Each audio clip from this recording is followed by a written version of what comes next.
conquête de la souveraineté passe avant tout par l'exploitation des ressources nationales au profit de nos populations.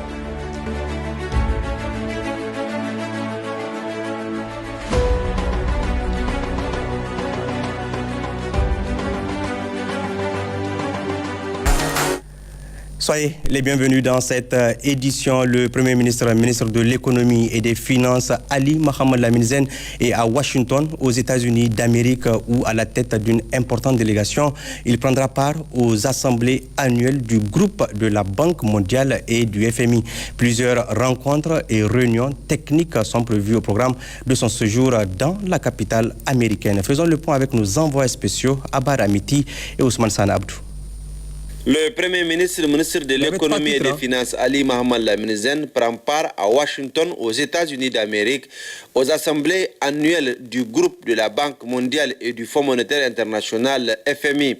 Il est accompagné dans ce déplacement du ministre délégué auprès du Premier ministre chargé des Finances, Moumouni Boubacar, de Ousmane Samba Mamadou, directeur de cabinet du Premier ministre, Hama Hamadou, conseiller spécial du Premier ministre, Abdurrafa Maman Laoli, directeur national de la BCAO pour le Niger, Bassirou Dogari, directeur général de l'économie et des réformes au ministère des Finances, et Hamadou Yaye, directeur général de la planification et de la programmation du développement, toujours au ministère des Finances. À cette occasion, le Premier ministre, ministre de l'Économie et des Finances, Ali Mohamed Lamine Zen, et sa délégation auront des réunions de travail, des rencontres d'échange, des discussions techniques autour des questions de développement, des finances et de l'économie. À cet effet, le Premier ministre s'est entretenu avec le représentant résident de la Banque mondiale, région Afrique au Niger. Les dossiers du Niger auprès de cette institution financière au menu des échanges. Il y a des sujets importants dans notre collaboration. Évidemment, il y a la pression fiscale et la pression budgétaire que le pays connaît.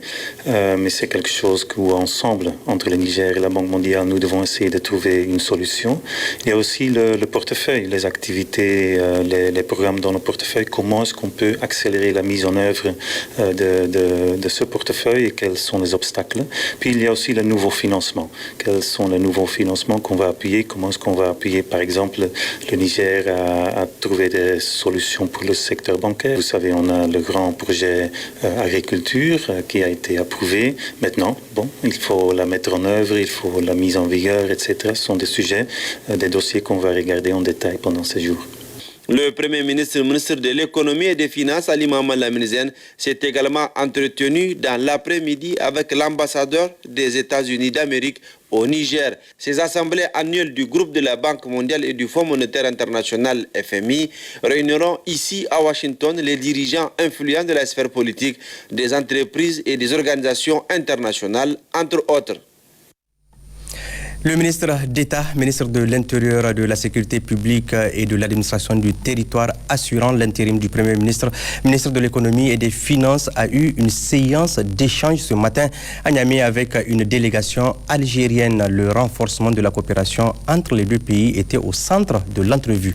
Le point avec Naïtoula Hassan et Issa Issa. Cette rencontre avec la délégation algérienne se veut une aubaine pour faire l'état de la coopération entre le Niger et l'Algérie, deux pays frères et voisins qui partagent une longue histoire en matière de coopération. Le but de ma visite, c'est d'abord pour raffermir les relations qui existent entre nos deux pays frères et voisins. Le deuxième objectif, c'est vous présenter les plans des ouvrages inscrits au profit de la République du Niger. Et enfin, vous informer sur l'état d'avancement des études et des procédures administratives permettant d'aboutir à un contrat. À cette rencontre visant donc à renforcer la coopération entre les deux pays, notamment à travers l'accélération du processus de réalisation des projets communs, le ministre d'État, ministre de l'Intérieur, de la Sécurité publique et de l'administration du territoire, assurant l'intérim du Premier ministre, s'est félicité de l'état de cette coopération existant entre le Niger et l'Algérie. Il me plaît de rappeler que d'importants dossiers de projets ont été finalisés, dont le démarrage est prévu d'ici fin 2024. Il s'agit de projet de réhabilitation et d'extension du lycée d'amitié Algérie-Niger de Zender, projet de construction d'un centre d'hémodialyse à Agadez, projet de la polyclinique de Chirozérine, toujours à Agadez, projet de construction d'un institut islamique à Agadez. Il est de même des projets en cours d'étude susceptibles de démarrer en 2025 que sont la centrale solaire hybride d'Arlit, le centre de formation professionnelle de Tawa, projet de réfection du Centre national des ressources pédagogiques et techniques, le projet de construction d'un institut diplomatique, l'Institut du pétrole de Zender. Enfin, le ministre d'État, ministre de l'Intérieur, Premier ministre par intérim, a exhorté les parties prenantes au respect des engagements pris, notamment l'implication des services techniques nigériens compétents, les points focaux concernés et la célérité dans la réalisation des travaux et le respect des sous-traitances. Aussi, compte tenu du contexte actuel, le général Toumba a proposé à cette délégation d'évoquer avec elle les questions régionales. En titre, les citoyens nigériens continuent de bénéficier de la réduction du prix du ciment 32,5 ici à Niamey. Le ministre du Commerce et de l'Industrie a même appelé les populations à profiter de cette opportunité avant de saluer le CNSP et encourager les commerçants au respect des mesures. C'est un reportage qui est signé Lole Moutari Menassara et Ahmad Bourema. Ils sont nombreux depuis hier, les grossistes qui continuent à s'approvisionner pour revendre aux paisibles citoyens le ciment 32,5 au prix indiqué dans l'ordonnance du président du CNSP, chef de l'État, le général de brigade Abdourahmane Tchani. Depuis ce matin, vous avez vu vous-même comment ça brûle ici et que je peux dire exactement que c'est opérationnel. C'est en vigueur depuis ce matin. Depuis la nuit, les gens m'appelaient pour la confirmation. Et on remercie beaucoup le CNSP pour cette décision courageuse, pour aider les moins forts, comme on dit. C'est un truc social. On ne veut pas que ceux qui sont dans les entreprises puissent empêcher de la commercialisation du CP 32,5 aux nécessités. Un réel motif de satisfaction pour les populations qui viennent s'en procurer. J'ai payé la tonne de ciment à 55 000, les 32,5. Ça, c'est quelque chose que nous ne pensons pas que ce serait réel, mais c'est un véritable plaisir. Et vraiment, ça, c'est... Hier, c'était à 80, aujourd'hui à 55 000. Il faut vraiment honorer le CNSP. Par rapport à cette mesure et à celles qui l'ont précédée, le ministre du Commerce et de l'Industrie s'est confié à la presse. La motivation réelle, effectivement, de la diminution des prix du ciment et bien d'autres aussi mesures qui ont suivi. Cette volonté est partie effectivement dans le sens d'apporter des soulagements pour que chaque citoyen nigérien, dans quelque région qu'il soit, trouve des facilités à accéder à un habitat décent.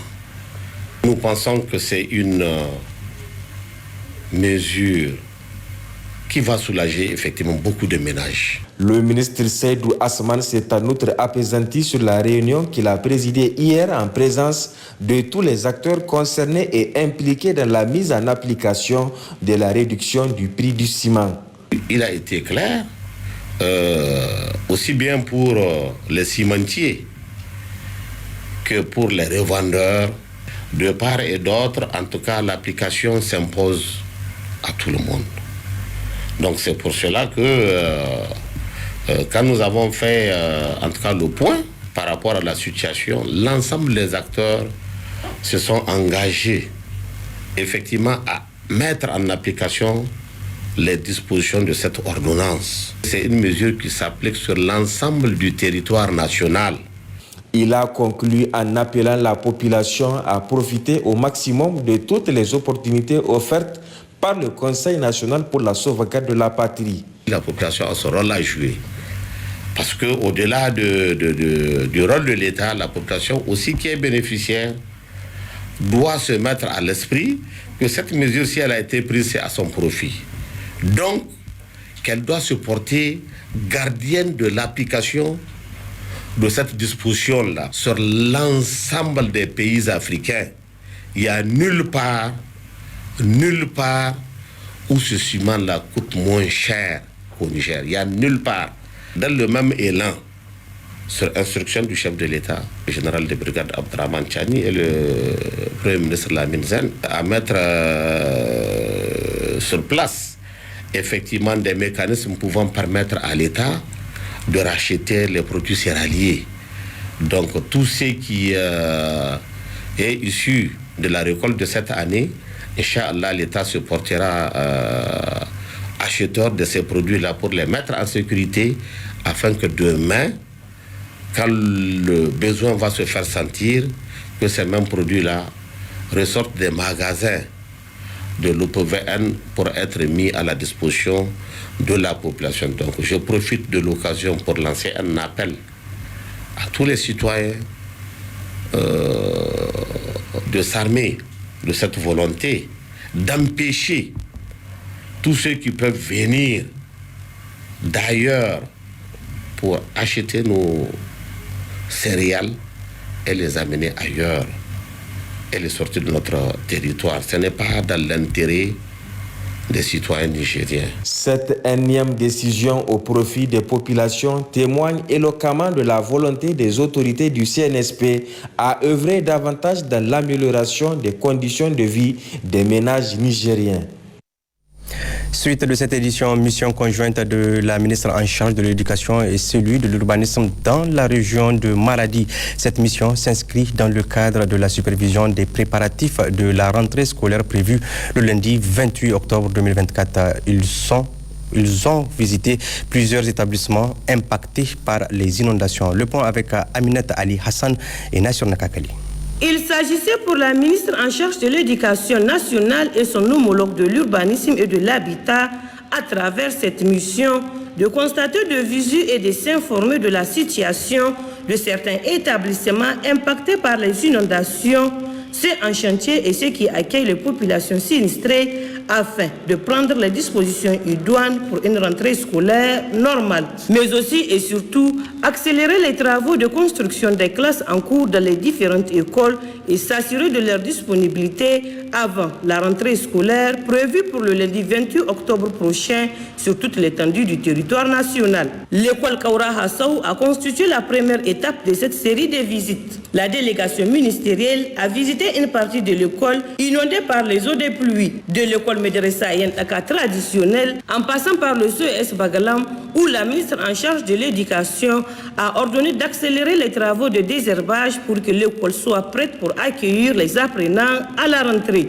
Ensuite, la délégation a réceptionné un forage au niveau du lycée d'Ambascore de Maradi, réalisé par un partenaire égyptien suite à l'appel de la ministre lors de sa précédente mission dans la région. Dans la commune rurale de Dan Issa, la délégation conduite par Dr Elisabeth Chérif a visité le CS de la dite commune en chantier. Là, le ministre de l'urbanisme Salissou Sahiro Adamou a donné des instructions pour accélérer les travaux avant de visiter le centre de formation des jeunes agriculteurs de Kegel à Jiratawa. La mission a visité 2 blocs de dortoirs, R+1 et le réfectoire. Les travaux déjà en phase de finition. Même exercice au niveau du lycée d'excellence de Tessawa. Ici aussi, la délégation ministérielle a visité 2 blocs de dortoirs filles R+1 équipés et un réfectoire acquis sur fonds propres de l'État au profit du dit lycée. À noter que cette mission est dépêchée par le gouvernement qui accorde une place de choix au secteur de l'éducation, gage d'un développement harmonieux. Restons toujours à Maradi où les ministres en charge de l'éducation et de l'urbanisme en visite de travail dans la région ont tenu une réunion avec les entrepreneurs ayant bénéficié des marchés de construction des classes. Retrouvons Aminata Ali Hassan et Nassir Nakakale pour le compte rendu. Cette réunion de la ministre en charge de l'éducation et celui de l'urbanisme et de l'habitat avec les entrepreneurs sélectionnés pour prendre en charge la construction de 246 classes en matériaux définitifs pour le compte de la région de Maradi pour un coût estimé à plus de 2,4 milliards de nos francs CFA rentre dans le cadre de l'éradication des classes en paillotte dans la région. Un grand projet initié par l'État à travers le ministère de l'Éducation nationale. L'objectif de notre rencontre ici avec le directeur régional et vous les entrepreneurs, c'est vraiment de vous rappeler la nécessité pour nous d'avoir un climat de confiance.